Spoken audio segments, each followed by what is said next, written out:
Jaya Radha Madhava Kunja Vihari.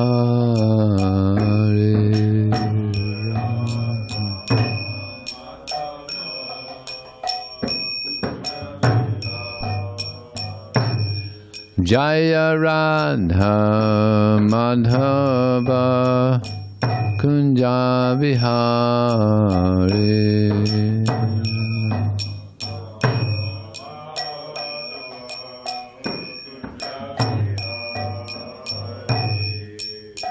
Gopi Janna Vallabha Girivana Dari.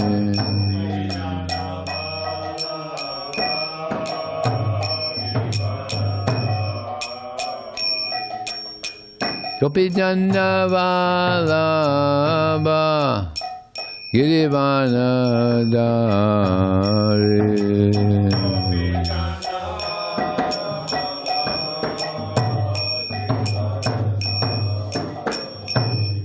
Jaya Radha Madhava Kunja Vihari.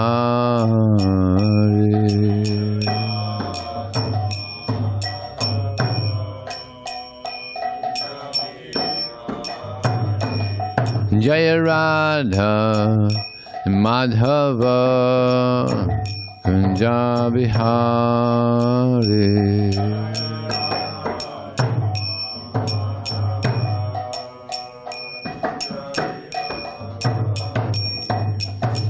Gopi Janna Vallabha Girivana Dari.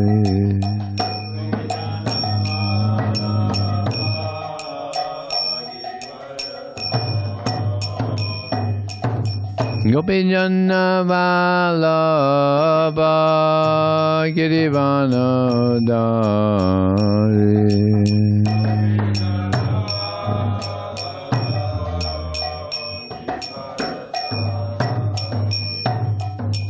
Yasodanandana Bhadajana Ranjana.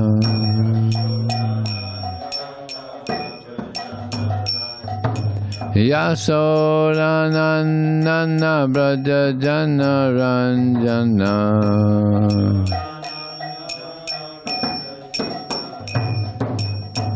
Yamuna Tira Vanachari.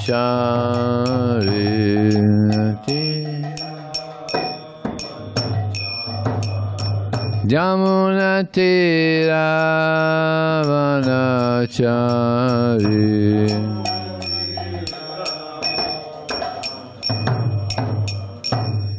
Jaya Radha Madhava Kunja Vihari.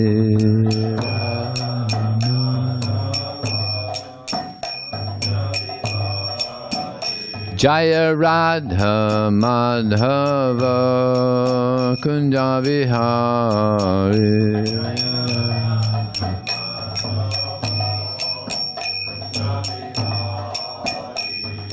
Gopi Janna Vallabha Girivaradhari.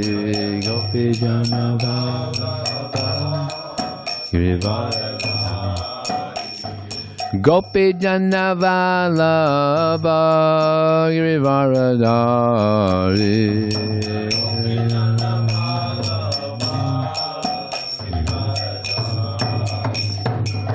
Yasodanandana Braja Jana Ranjana. Yasodanandana Braja Jana Ranjana. Jamuna Tira Vanachari.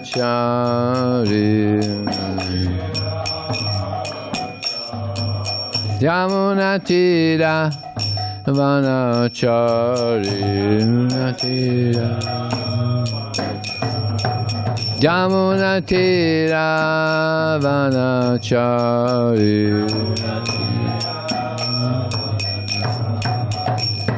Hare Krishna, Hare Krishna, Krishna Krishna, Hare Hare, Hare Rama, Hare Rama, Rama Rama, Hare Hare, Hare Krishna.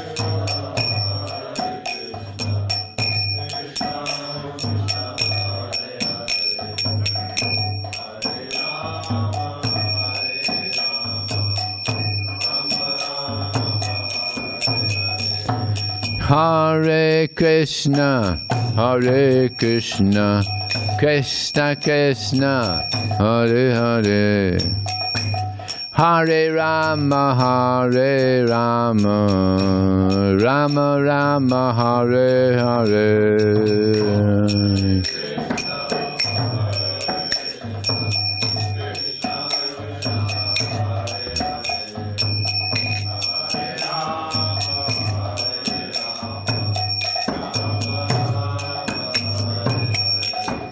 Hare Krishna, Hare Krishna, Krishna Krishna, Hare Hare, Hare Rama, Hare Rama, Rama Rama, Hare Hare.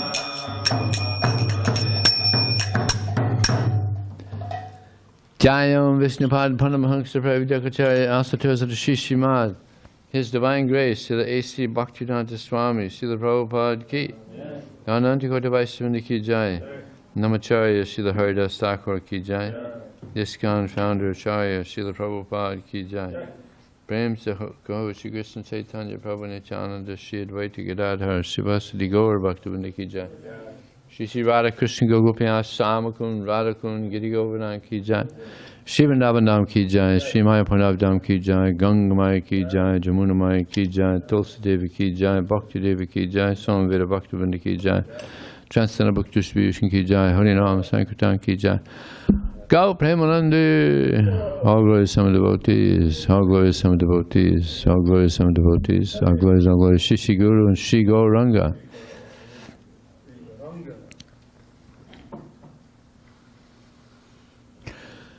Om Namo Bhagavate Vasudevaya. Om Namo Bhagavate Vasudevaya. Om Namo Bhagavate Vasudevaya.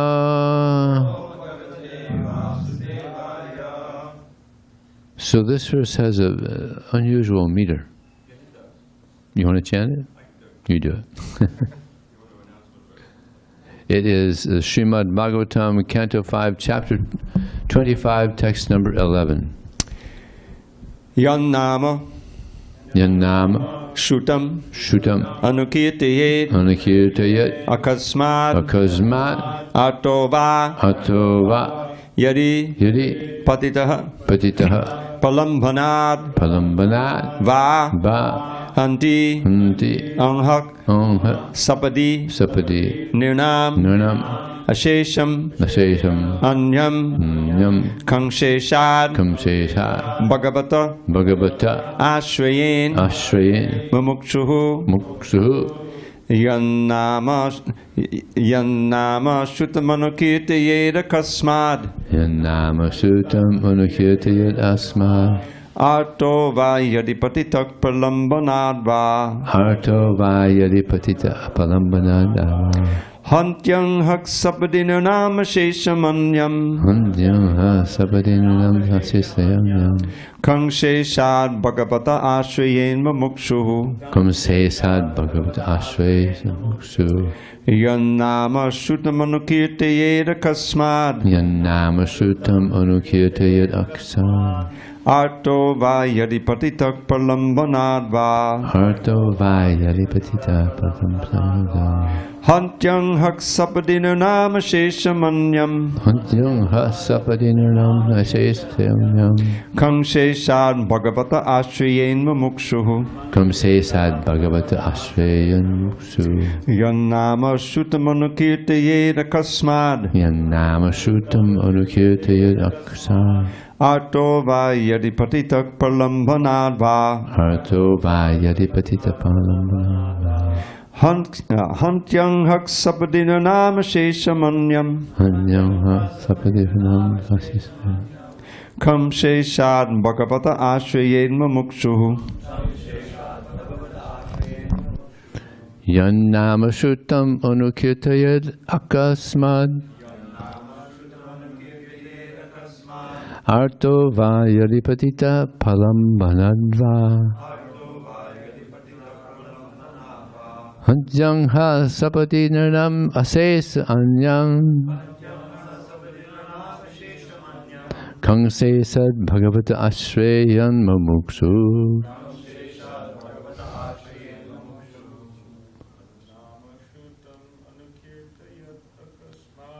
Nama sutam anukirtayad akasmat. Arto vaya lipatita palambanava.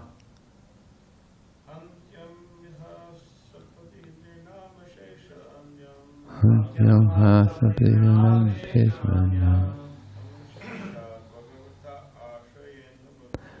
Kam se sad bhagavata ashrayan muksu. Yan nama sutam anukirtayad akasmat.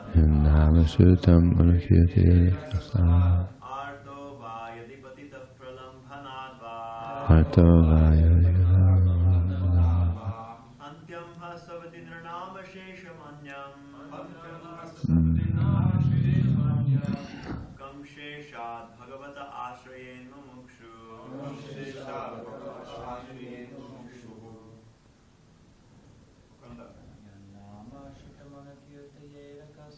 Nama sutam anukirtayad akasmat.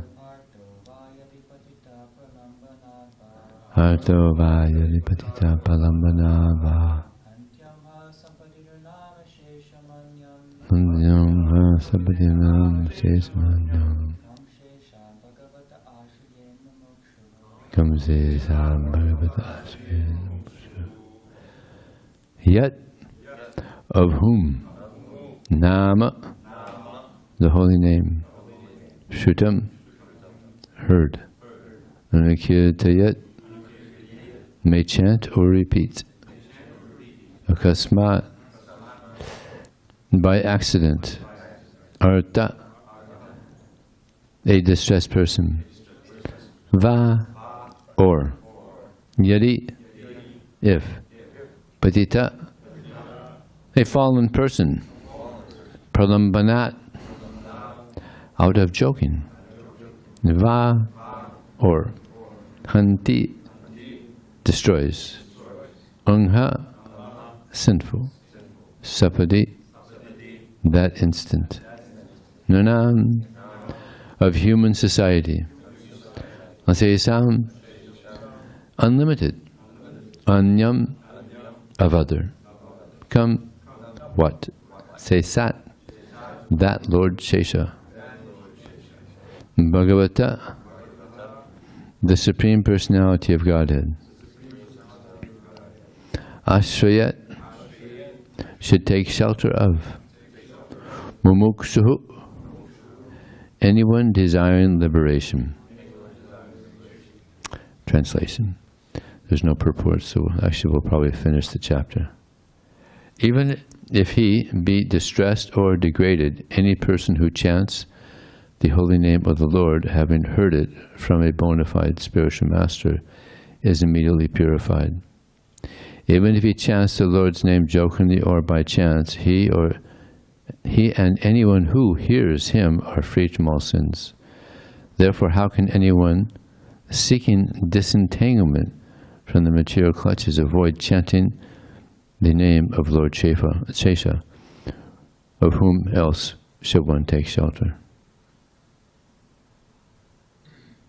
Next verse. Because the Lord is unlimited, no one can estimate His power. This entire universe, filled with its many great mountains, rivers, oceans, trees, and living entities, is resting just like an atom on one of His many thousands of hoods.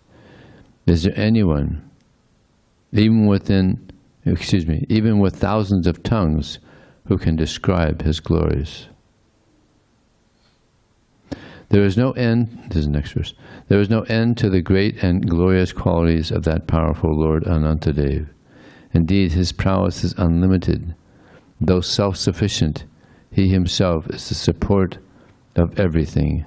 He resides beneath the lower planetary systems and easily sustains the entire universe.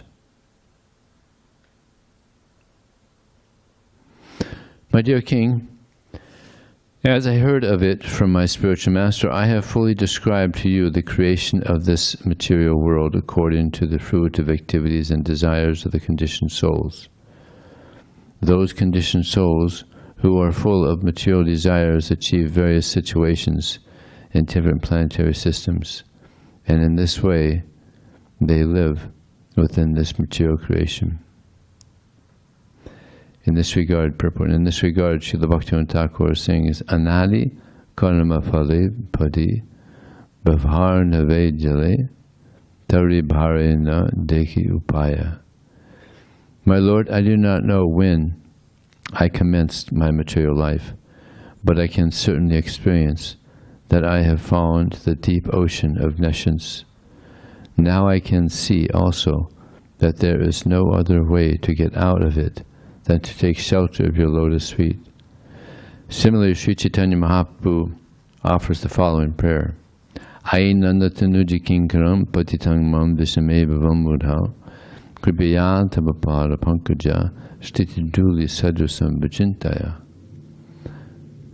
My dear Lord, son of Nanda Maharaj, I am your eternal servant. Somehow or other I have fallen to this ocean of nescience. Kindly therefore save me from this horrible condition of material life. This is the last verse of the chapter. My dear King, I have thus described how people generally act according to their different desires, and as a result get different types of bodies in higher or lower planets. You inquired of these things from me, and I have explained to you whatever I have heard from authorities. What shall I speak of now? Well, so the next chapter will be an interesting chapter. Thus end the Bhaktivedanta purports to the 5th canto, 25th chapter of the Srimad Bhagavatam, entitled The Glories of Anantadev. Ananta.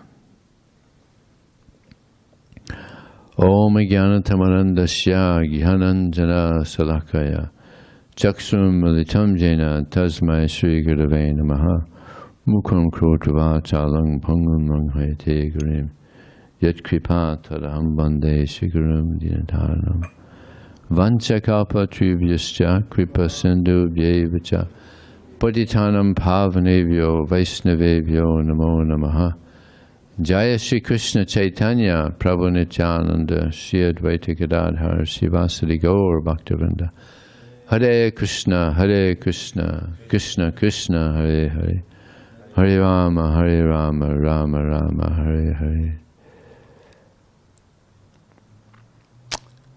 As you know, recently I was in Boise. I had an interesting experience, just showing the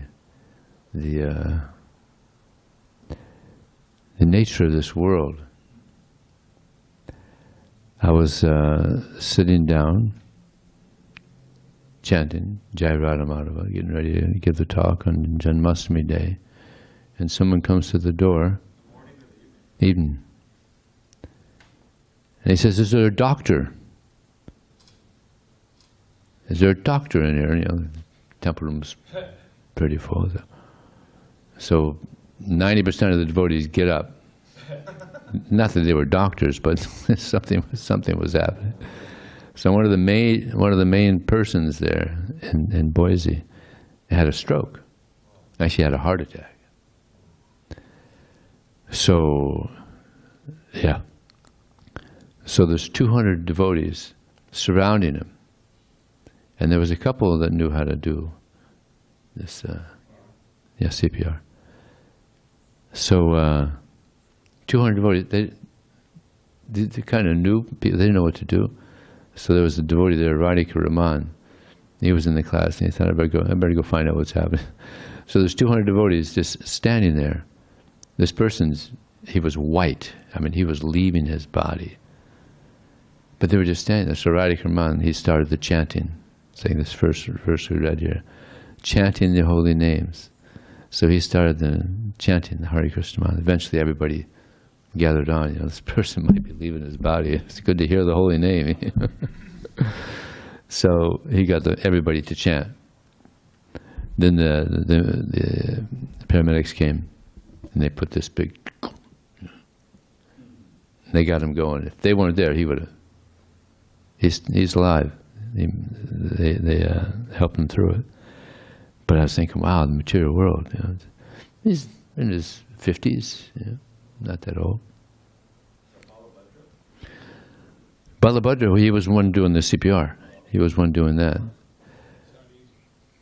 I don't know the person's name that had the heart attack, but he was pretty popular. He played. Huh? Oh no, he was outside. Yeah, he was outside. He played Kamsa in one of the dramas. I don't think he's going to play Kamsa anymore. So it was a close call. Material world. Param yadvi param natesam. Danger at every step.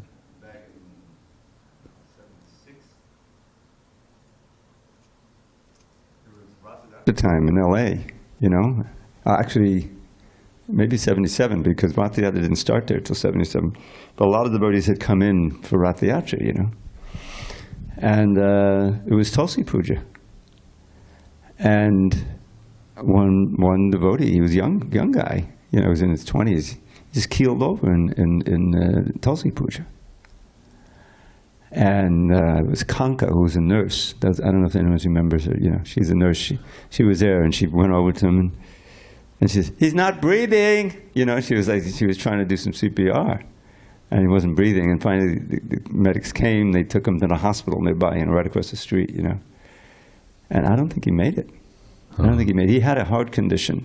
He had a serious heart condition before, and he came, and it was just like this, very sobering. It can happen any time. But auspicious Tulsi Puja in the temple. That reminds me of, I was in Los Angeles, and it was japa period, and the devotees would chant japa around these pillars. And at one point, one of the devotees, he was chanting, and he became as stiff as a board, and he just went back and landed on his head. Just went back like a board, and I thought, oh my God! His mother was there, so she knew what to do. She kind of brought him back, and there wasn't even a bump on his head, just nothing. It was like nothing happened. It's like his body just stiffened up like a board. I don't know what it's called. It's some epilepsy or something. Anyway, his mother took care of him. But thus is the material world. It's not a nice place. Yes. My father had a heart attack, and I was in the other room, and my mom called me. She said, "Get in here right now. Ernie just had a heart attack." And so he was sitting in this chair, and she was on the phone by then with the paramedics, and I was watching him, and he was having a hard time breathing, and then all of a sudden he just exhaled and stopped breathing, and I saw his eyes kind of rolled up, and his tongue went flat, like the muscles quit working, and I'm thinking, he just died. And my mom hands me the phone, and the paramedic tells me get him on his back. So I get him on his back, and he says, start CPR. So I said, what's CPR? And the thing is, I'd had I worked at Vulcan Materials for 11 years. We had a CPR class every year. But it's like, you know, you're not paying attention to that. They're paying you $25 an hour to sit in a class, you know. But so I started CPR, and I broke 3 of his ribs. But he survived. Paramedics got there. He survived. Shocked him. And then at the hospital, when I went to see him, they kept him in a coma for like 5 days, drug-induced coma. And my mom called me and said he's awake. So I went over there. I walk in. He looks at me. He goes, "You broke my ribs." But I saved you. So now on for the verse. So here, actually, Prabhupada mentions here in the purport that this material, it's an ocean. It's an ocean of nescience. Throughout the world here, we have many oceans. In all the oceans, there's the oceans of salt. So this material is an ocean of nescience, a lot of ignorance. Yeah. It's like people, they go to universities to learn advanced education, right? But so many people go there and learn sinful activities. Yeah. Instead of getting advanced knowledge, they learn advanced sense gratification. Isn't it? Yeah. There was one professor or scientist.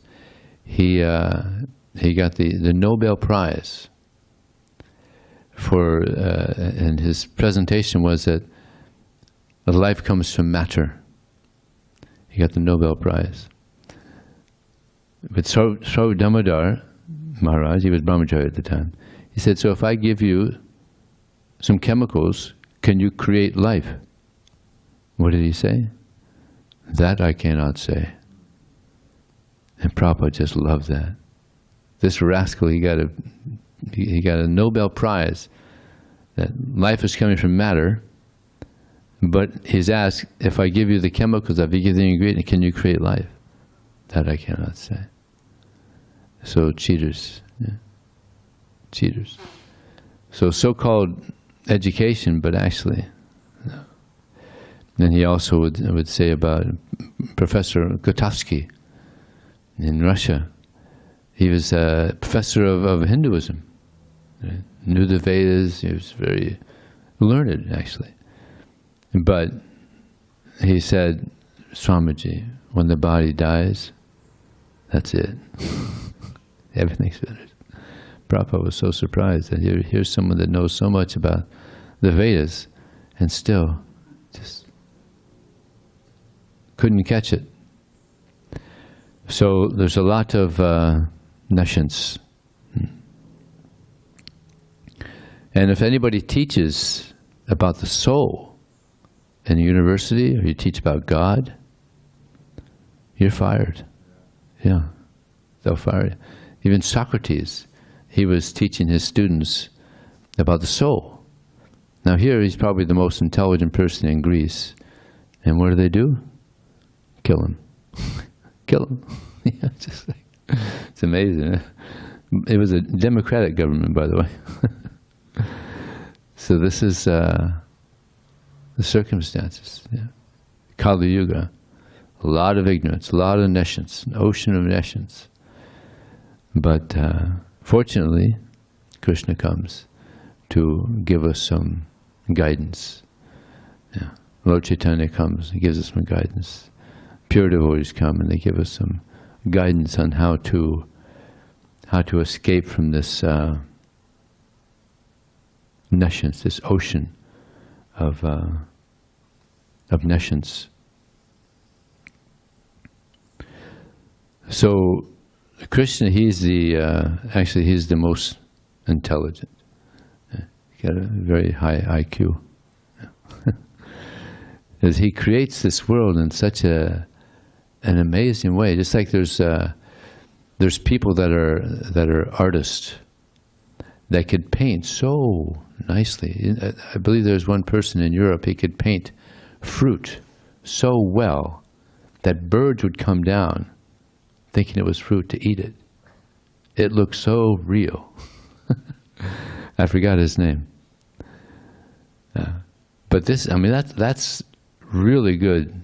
That's a really good artist, right? It takes intelligence, it takes skill. So what to speak of the actual fruit that comes out of a tree? It's like we had these nice figs. Yeah, nice figs. Huh? So Krishna puts the figs in the seed. They're in the seed. You just got to put it in the ground, you water it, and this tree comes up. And nice figs are coming out of this tree. Not once, but for years. 30, 40 years maybe, nice figs are coming. So the artist that's painting the picture, he has intelligence, he has a skill. So to think that the person that's, or these fig trees and all these apples, that there's no intelligence behind it, there's no intelligent designer behind it, not very bright. There must be some incredible intelligence, so many things. I mean, geez, this creation is just, it's amazing. Yeah. And therefore there's a chapter in the Srimad Bhagavatam, wonderful Krishna. Krishna does wonderful things, amazing things. But they'll say, well, it's all by chance. Right?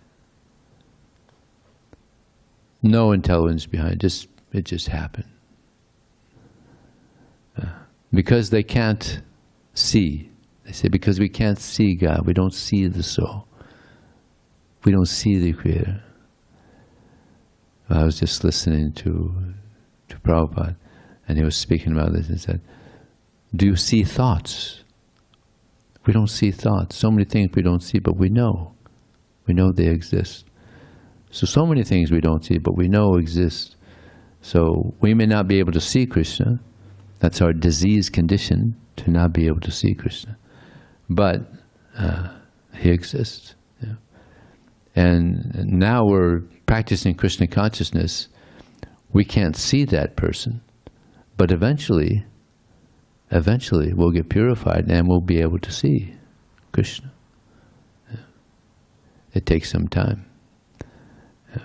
But this is the process, the purification process of devotional service. And this is what it's all about. Actually, this process is all about serving Krishna, coming to the point of engaging in devotional service to Krishna. And this is the pleasure of the soul, to serve Krishna. So here, this mature world, it's an ocean of essence. In the spiritual world, it's an ocean of service. Service to Krishna. Everyone is absorbed in pleasing Krishna, serving Krishna, and happily serving Krishna. Here, if someone wants to be someone is a servant, it's like a servant. Yeah. It's like, ooh, you have to be a servant. But no, to be a servant of Krishna, that's wonderful. Matsevam dvoram ahorim muktos tamo dvoram yositam sangi sangam mahantaste samachita prasanta vimanyava sur sadhavoye. That mahantaste samachita. So to serve Krishna, by serving Krishna, we get purified to the point where the doors to the spiritual world are opened. This is the result of engaging in devotional service, that the doors to the spiritual world are open. So Mahat Sevam, that's service to great souls. Mahat Sevam. By service to great souls, we get purified. Service to Krishna, we get purified. Mahat Sevam Dvoram Ahorim Tamo Dvoram Yositam Sangi Sangam. But by service to our senses, then we open the door to hell. That's the next, I think that's the next chapter. What's the name of the next chapter? Description of a hellish planet. So this is where we don't want to go. So service to Krishna, this is the door to the spiritual world. Next chapter we find out how to open the door to hell. Yeah, we don't want to go there. Yeah, been there, done it. We don't want to do that again. So Mahat Sevan Dwaram Ahorimintu says, Ahorimintu is Tamo Dwaram Yositam Sangis Mahantaste Samachita. So what is the nature of this, of the pure devotee? That he sees everyone equally. Mahat Sevam Dwaram Tamo Dwaram Yositam Mahantaste Samachita. Samachita, he sees everyone equally. Yeah. He sees that everybody is a soul. And therefore he's peaceful, and he wants to help that soul. Just like there was this example of Prabhupada, pastime Prabhupada. He was in Hawaii, and a devotee saw this very unusual looking bug he had never seen before. You know, Hawaii's got all kinds of interesting creatures in there. Tropical. So Prabhupada, he said, Prabhupada, look at this unusual bug. Prabhupada came over and was looking, yeah, unusual. Now chant to the poor thing. Yeah. Chant to, try to help that soul. Yeah. So this is the pure devotee. He sees that everybody is a soul, and he wants to help. And this is why Srila Prabhupada came to help us. This is why Bhaktisiddhanta Saraswati Thakur, upon first meeting Srila Prabhupada, said you should preach this message to the English-speaking world. Yeah. Because they're always thinking how to help the souls. Samachita prashanta means peaceful. Thus one becomes peaceful. One sees that everybody is a soul. One sees that he's a soul. He understands, I'm a soul. Everybody else is a soul. He's beyond the false ego. Yeah. He understands the real ego, that everybody is a spirit soul. So a lot of people that are into this New Age stuff, they just want to get free of ego, free of all ego. But they don't know there's two. There's two egos. There's the false ego, and there's the true ego. Because ego just means identity. Ego means identity. So our true identity is that we're all spirit soul. We're all part of Krishna. And if one understands that, he gets free of the false ego. He gets free of dualities, and it becomes very peaceful. Samajita prasana vimanyava. He doesn't become angry. And it's interesting, Prabhupada says in this, in the word for word, he doesn't get angry when preaching Krishna consciousness. Sometimes we're distributing books or something, I get a little upset that people aren't cooperating. Happens sometimes, right? People aren't cooperating. But we can't get angry, no. Krishna's in control. He's, it's like, to be tolerant is also a service. So when we're on book distribution, or whatever we're doing, there's some reversal, we have to be tolerant. Yeah? And that's also service to Krishna, to be tolerant. Surda. Surda means he's a friend to every. Surda, actually, that means a very good friend. So a devotee is a very good friend to everyone. Yeah. He doesn't see enemies. He sees beyond the modes of nature, the illusions of this world. He sees that everybody is a soul, and therefore is part of Krishna, and therefore is friends towards everyone. And therefore tries to help them. That's a true friend. A friend is seen by how one's dealings are with others. If we're trying to help others, by giving them Krishna, such a person is the best friend, because he's doing the best thing for people by giving them Krishna. There's no better thing that can be done for a person than to get a chance to hear about Krishna. So therefore, a devotee is the friend of everyone. So, yeah, we should try to please Krishna in whatever way we can, in whatever menial way we can, and Krishna will be pleased. There was one president who said, "Ask not what your country can do for you, but what you can do for your country." And he got a Kennedy, President Kennedy, got a standing ovation. Got a big realization there. So also, we should say we should not ask what Krishna can do for us, but what we can do for Krishna. Right? Generally, people, they're asking what God can do for me. God, give us our daily bread. Give me this, give me this. But devotees think, what can I do for Krishna? Yeah, Prabhupada was speaking about this, and he said, yeah, we're not interested in this bread business with God, getting bread from God. No, Krishna's taking care of everyone. Just like the birds, they're getting so many nice figs also. Is there any left up there? Yeah. So Krishna's taking care of many of those figs we can't get, they're too far away. Those are for the birds, and some of the other ones are also. But yeah, Krishna's taking care of all living entities. Yeah.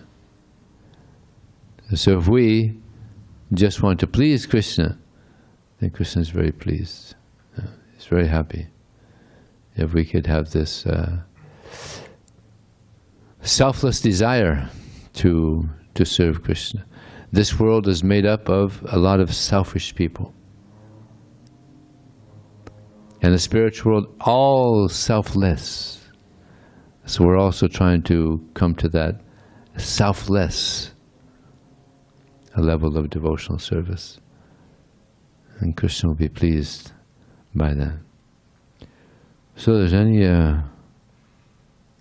question or comment?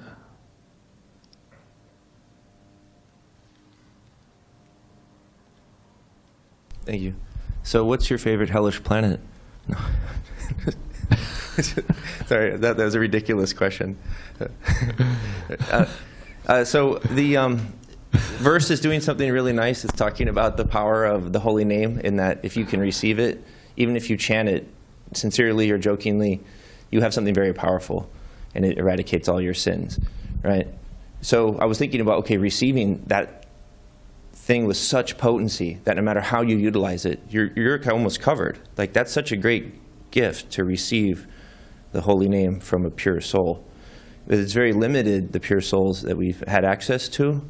So I was wondering, kind of at what level of exposure does that transmission begin? Because so we have the holy name, it's here above the temple. Then we have the holy name written in Prabhupada's books. We have audio of Prabhupada chanting the holy name. We have audio and video of Prabhupada chanting the holy name. Dravita's been in the room while Prabhupada's chanted the holy name, and Prabhupada's whispered the holy name to Dravita. So at what level have we received that? So what level of, how do we get it? Where do we get that potency? If you can just do that, you've won, in a sense. Because even if you're joking around chanting it or doing it in your dreams, or you're eradicating your sins, and then you're good to go. So yeah, that's a gyatu. Some people, they're hearing the holy name. That's a gyatu sukriti. They don't know that they're getting some major benefit by hearing that. Just like we go on Harinam, and sometimes thousands of people hear the holy name. Just like when we had Rath Yatra there not long ago, and it was blasting. We had some pretty good speakers there. It was blasting. I met a couple. They were at the book booth, And they said, yeah, we were sleeping, and you guys came by, with your chanting. And they said, well, let's go figure out let's go see what's going on. It was the first time they were from France. Yeah, they'd never seen this. They woke up to the holy name, very auspicious. So they came to find out what's going on here, because we hadn't had Rath Yatra for, I guess, 3 years. Yeah. So they came to find out what's happening, and I said, well, this is some of the books that explain, what we're doing, and they happily gave donation, took a couple books, so now they're really getting an opportunity to wake up. They're getting the knowledge. So, but to the level that we're able to chant the holy name inattentively. See, the attention is very important, and with an understanding of who we are and who Krishna is. So if we're chanting attentively and understanding the position of Krishna, understand who we are, we're very small, Krishna is very great, we're his servants, and we actually start chanting with love, then we really experience the transformation. Just like there's a statement, Adau Shodata Tashadu Sangata Bhajanakriya Taton Arta Nivittis Taton Nishcha Chistata. So in the beginning there's some preliminary faith. And from that preliminary faith, then one engages in devotional service. Just like I remember when I first joined, I was chanting japa in front of the deities in Miami. And there was new bhakta and chanting, and some person came to me and said, Bhakta Vern, we need someone to do some service, can you come? I said, yeah, sure. So the person next to me chanting, he said, you must be chanting better than me, because he went to you to ask for service instead of to me. I thought, okay, so that's how that works, huh? So we're praying for service. We get some preliminary faith and we engage in service to Krishna. Adaushara tatasaru bhajanakriya tatar nivitisya. Then adaushara tatasaru sangata bhajanakriya taton narta nivitisya. Then giving up bad habits. That's another now. That's a tough one, giving up bad habits. Because bad habits are second nature. So to give them up is difficult. So we're trying to change our bad habits into good habits. Give up the bad, take the good. Yeah. So to get that preliminary faith, it's not that difficult. Just like in Miami, the devotees did a survey. They called 100 people to find out what they liked the most about the Hare Krishnas and what they disliked the most about the Hare Krishnas. So what do you think they liked the most? Nope. Kirtan! We're the only ones on the planet that go around in the public and we chant and dance. Nobody else does that. Except for, there was one time in Europe I saw some Christians, a group of Christians. They were going down the street and they were chanting hymns. First time I ever saw that. Oh, Christians? Oh, yeah? Christmas carols. Yeah, Christmas. My brother used to do that, Christmas carols. But we're the only ones that are regularly, every week, right? We do that here in every city, every major city in the world. So people like that, I remember I was in, I was in Germany, and we were having a really nice Harinam, about 70 devotees, about 3 sannyasis, nice Harinam. And these 2 girls were coming up, and they were trying to read the mantra. They had, they had the mantra there. They were so enthused by the energy. They were trying to go along, sing along. So I gave them a mantra and said, "Here, it'd be easier to read this."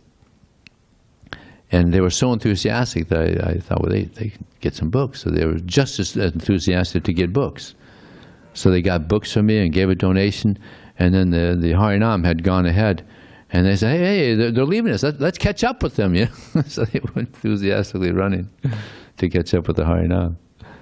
So by this hearing and chanting, people get some faith. Also by books, people get faith, preliminary faith, by reading it. Just like I got the Bhagavad Gita. Many people got the book. Balaram got a small book. He got some faith, came here.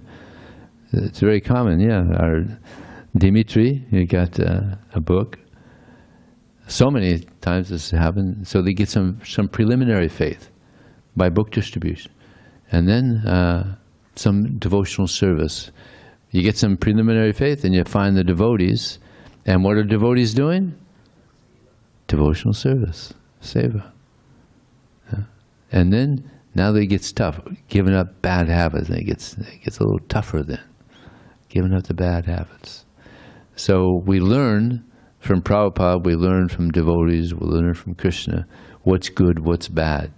Karmis, they haven't a clue. It's like when we grew up, we didn't know it was wrong to eat meat. Hadn't a clue. That was perfectly all right, right? Then we find out, oh no, it's not perfectly, it's bad. So many things that are bad we thought were okay, but now we know. So we've given up so many bad habits. Now there's subtle bad habits. You know, we've given up the gross bad habits. Now the subtle ones in the mind, the demon mind. So many things are still there. So we got to replace all the subtle things in the mind with Krishna as well. And that's where the japa comes in, the medicine of the japa comes in there, and we get cleansed of the bad habits, and then eventually we just have good habits. Prabhupada said that we should be saturated with Krishna consciousness. I heard that, I said, wow, Prabhupada. Because Prabhupada was like, he was saturated, he was just filled with Krishna. And therefore Krishna was coming out, you know, in wonderful ways. You know, his realizations are just amazing because he was saturated, filled with Krishna. So this is what we want. We want to become saturated with Krishna. And it's just Krishna coming out and just Krishna in our mind. Yeah. And then we'll be able to give up these bad habits. Yeah. Tato nishta, then we get firm faith. Once you get the firm faith, then it's very difficult to fall away. I think Bard Maharaj, he was on the level of Bhav, but I guess he didn't have that because he fell away. He didn't have that nishta, right? Yeah, he didn't have that. Yeah. So to get nishta, firm faith, that means you don't fall down again. Yeah. That's the level of prema. So it's a gradual process, but we have to embrace the process, yeah. Not listen to the mind, the rascal mind. And Krishna will help us. So we've all already received the holy name, and it's up to us for our effort to then. Yeah. Yeah, we somehow by Krishna's mercy we've received the holy name. Now how advanced we become from chanting the holy name is up to us. Yeah. Oh, yeah. They liked what the kirtan, and what they disliked the most. Now this is back in the 80s when this survey was taken. And that was, anybody guess? The airport. The airport. Back in the 80s, we had a very bad reputation. I remember I was distributing books once in Los Angeles. This is maybe 95, 94, and I was talking to one businessman. He said, "You're Hare Krishna?" I said, "Yeah." "Well, it's good. You guys cleaned up your act. You guys were bad before." We had a nice exchange. He took a book, and it was nice. But back in the 80s, oh man, we were back in the early days. We were young, and everybody's in their teens and early 20s, so very immature. As one devotee said, when Prabhupada was here, there was only one mature person. It was Prabhupada. We were all young and passionate, so we didn't know what was right and what was wrong. So, of course, we learned a lot from our mistakes. So yeah, that was what was most disliked about the Hare Krishnas. I remember there was some time back, I was rushing through an airport to catch my flight, and I was thinking, boy, if any devotee tried to stop me right now to sell me a book, I'd be pretty upset too. So devotees would do that. Yes, Guru. I guess I was the only one who was around at that time, in addition to you. And that what I remember is that there was this tremendous, because Prabhupada was, he was, the way I remember it, he was also shocked at how many books could be distributed suddenly, I mean, in LA they did, in the Christmas Marathon, and so it was in, double it, and it was expanding all over the world. So devotees were just concentrating on that score, how much, and whatever means necessary, and sometimes they used to change up and very heavy people out, and that kind of, the 180-degree opposite to that is what we have now with Vaisheshika Prabhu, who's so, the main thing is to leave them with a good impression. Book or no book. The golden rule. Yeah. Which if that had been the mood back then it would have we wouldn't have aggravated. The initial scores may not have been so big, but I think over time we would have done as many books. Anyway, that's one thing. But I want to just comment on his thing, receiving the holy name. Because if you read, the Harinam Chitamani, he's praying, please give me the holy name. And you figure when you get initiated, you receive the holy name. So anyone can chant. We hand out these mantra cards to everybody, right? You're not supposed to glorify the holy name to the faithless. But you can ask everyone to chant. No doubt about it. And if someone by accident hear the holy name, not just chant, but hear the holy name. There's several verses in the Bhagavatam to describe that. If one hears the holy name once, it doesn't matter what your state is, so many sinful reactions are diminished. Especially if he hears it from some sincere chanter, not completely pure, but not offensive or. So there's that receiving, but there's also the formal receiving of the holy name, in which you're taking a vow, how many times to chant, there's that different level. But you've received it already. You wouldn't be sitting here if you haven't received it. So you received it. But then to aspire through these stages to get to the point of initiation, of being serious initiation, then you're on your way to an Artha-vritti Nishtan, like you say. So it's good. And some people, they don't want to hear the holy name. Sometimes there's Harinam and you see people, put their ears. We were on Harinam one time in Los Angeles, Santa Monica, and this person was standing in line to go to see the movies. There was a movie theater there, and he had to listen to the because we were stationed there, and he was stationed there, and he told us, "Hey, you guys, I'll give you a big donation if you just go somewhere else." No, the boy said, "All right, you give me $50,000, and we'll move." This was in the 70s when I was in LA, because we used to go down to Hollywood, and do Harinam, and they'd have all of these people standing in line to go into the movies, So I was leading and I'm going on, and this guy, he was a little drunk. He came up and he took a swing at me, and I just stepped back a little bit. But another guy came and knocked him to the ground on the line, just an ordinary person. Protecting. Yeah. Which is good. Oh, Dimitri, you want to say something?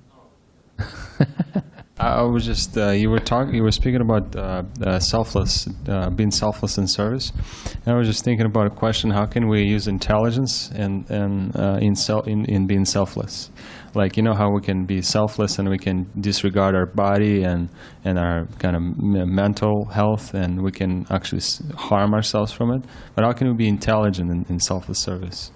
Yeah, that's getting more subtle. Right? The intelligence. There's the body, there's the mind, there's the intelligence. Well, of course, there's the soul. By utilizing our intelligence in thinking how to please Krishna. Yeah.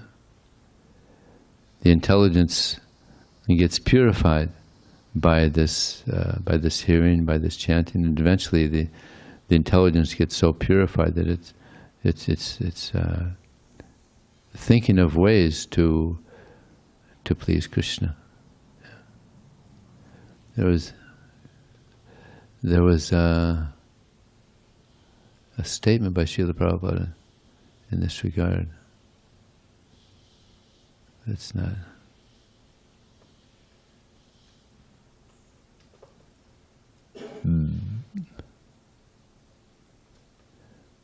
I'll have to tell you later. It's not coming. It's almost there.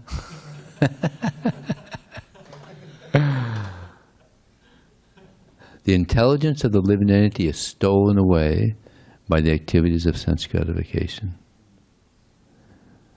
Therefore, an intelligent person should always utilize their time and their energy in the service of Krishna. So, by avoiding sense gratification, we're able to nurture our intelligence. Yeah. If we just continue on and serving Krishna, the intelligence gets nurtured by service to Krishna, by hearing about Krishna, and eventually the intelligence becomes very sharp. Now people's intelligence is very sharp for sense gratification. But by this hearing and chanting, by engaging in devotional service, our intelligence will get purified and will become very sharp on using it, our existence, our intelligence, our mind, our body, just in pleasing Krishna. So this is what we want: sharp intelligence. You know? Prabhupada had this sharp intelligence, you know? And so many devotees. Devita Prabhupada, he's always chanting. You know, he's always chanting. He's sharp intelligent. He's very intelligent too. You know, you all listening to his Bhagavad Gita classes. So he's connected. So the more we utilize our time, our energy, our intelligence, our words, everything in the service, our intelligence becomes sharp. Yeah. Well, some people ask sometimes how to be selfless without being naive or kind of fanatically selfless or kind of unintelligently selfless, and so they're kind of like wondering how would you qualify that idea of being selfless in order to kind of how would you kind of gauge that? Well, naive means kind of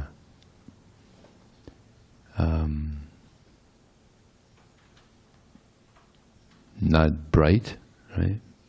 Naive, foolish, inexperienced, but selfless because we've received this knowledge. We've received this valuable knowledge, Bhagavad Gita, Srimad Bhagavatam. We have such examples, Prabhupada and the great acharyas. So from them, we're learning, and all of them are engaged in selfless service. So we're seeing the example of selfless service. So then this encourages us, I want to be there, I want to be a part of that. So it's not naive at all. It's a firm ground for understanding why to be engaged in selfless service. Yeah. Okay. Any questions on the Zoom? Hare Krishna, Prabhu, Dhanavad Pranam. Prabhu, we don't have any question on the Zoom, but we have a question on the YouTube live chat. There is a devotee named Ajay. He asked, he has been chanting 16 rounds of Hare Krishna Mahamantra from past 1 year. After 8 or 10 rounds, he gets disturbed from the thoughts that keeps running in his brain. When he will overcome these things? He also added that if he chants in front of Krishna in Krishna temple, then he never gets disturbed. That's the key. You chant in the temple. Prabhupada actually said it's 1,000 times better to chant japa in the temple room than anywhere else, because it's Krishna's home. So there you go. Or like Bhaktivinoda Thakur, he would chant japa reading the mantra. He would have the mantra in front of him, and he would read the mantra. That's how I chant too. I got that from Bhaktivinoda Thakur. But yeah, the mind is a rascal. Therefore, Bhaktisiddhanta Saraswati Thakur, he said the mind has to be beaten 100 times in the morning with a shoe, 100 times in the evening with a broomstick. And now Kali Yuga is more advanced, and we're in the West over here, and therefore the mind should be beaten practically all day long. It's such a rascal. So the mind is a rascal. Yeah, we have to beat it with our intelligence. Our intelligence becomes sharp, and then we're able to beat the mind. Yeah. But yeah, that's the thing is by practicing Krishna consciousness, the intelligence becomes sharp, and it's able to keep the mind down. Yeah. I'll tell you, the person that asked that question, that Bhaktisiddhanta Saraswati Thakur, he had the best way that I've ever heard to chant japa. When you're chanting japa and you find that you're inattentive, then stop and back up 1 or 2 beats, then go forward again. This checks the mind. This checks the mind. And then you go forward and continue on again. I told this to one devotee, he said if I did that, I'd be chanting japa all day long. I'd never finish my 16 rounds. So, there's some tips. Okay, thank you very much. Srila Prabhupada ki